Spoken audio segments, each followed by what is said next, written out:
د قطر د بهرنیو چارو وزارت په اعلامیه کې ویلي چې د یاد هېواد استازي د اسلامي همکارۍ او د سازمان د تماس ډلې په لومړۍ تخنیکي غونډه کې چې د سعودي عربستان د جدې په ښار کې جوړه شوې وه د افغانستان په اړه د متوازن او ګډ دریځ پر خپلولو ټینګار کړی دی.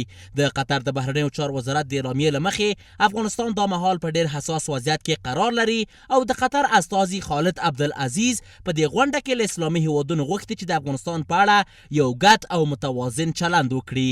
ښاغلي الخلیفي ویلي چې قطر باور لري دا غونډه د تخنیکي ارزونو د تبادلې د هڅو د همغږۍ او د عملي وړاندیزونو د جوړولو لپاره یو مهم فرصت دی څو د افغانستان په اړه د اغیزمن او همغږۍ اقدام لپاره د تماس ډلې د وزیرانو وړتیاوې پیاوړې شي. د قطر د بهرنیو چارو وزارت په اعلامیه کې همدارنګه ویل شوي چې دا غونډه په یوه حساسي مرحله کې ترسره کیږي او د افغانستان د وضعیت په اړه یو متوازنه ګډه تګلاره غواړي.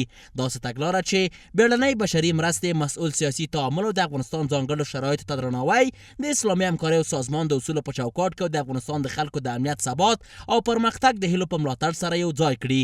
په همدې حال کې د اسلامي امارت ویاند مرستیال حمدالله فطرت د دې غونډې په ترڅ کې د قطر له مثبت حضور څخه مننه کړې او ویلي دي چې قطر د افغانستان پر مهم موضوعاتو تمرکز کړی دی. ښاغلي فطرت زیاته کړې چې افغانستان د اوږدو جګړو له پای ته رسېدو وروسته اوس د نړۍ له همکارۍ سره په ټولو برخو کې اړتیا لري.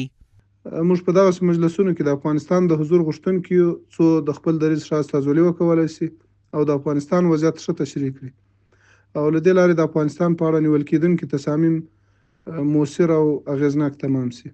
او د خپل دوست او ورور هېواد قطر د دریځ نیولو مننه کوو چې واقعا یې هم په افغانستان کې کلیدي مسایلو ته اشاره کړې ده.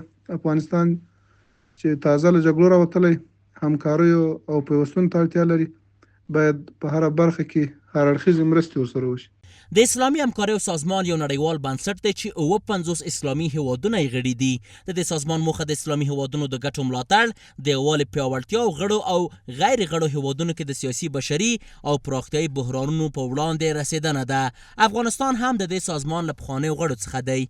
تر دې دمه د افغانستان په اړه اسلامي همکارۍ او سازمان څو اړخیز چلند کې بشري مرستې، سیاسي او ډیپلوماټیک تعامل او منځګړیتوب رول شامل دی.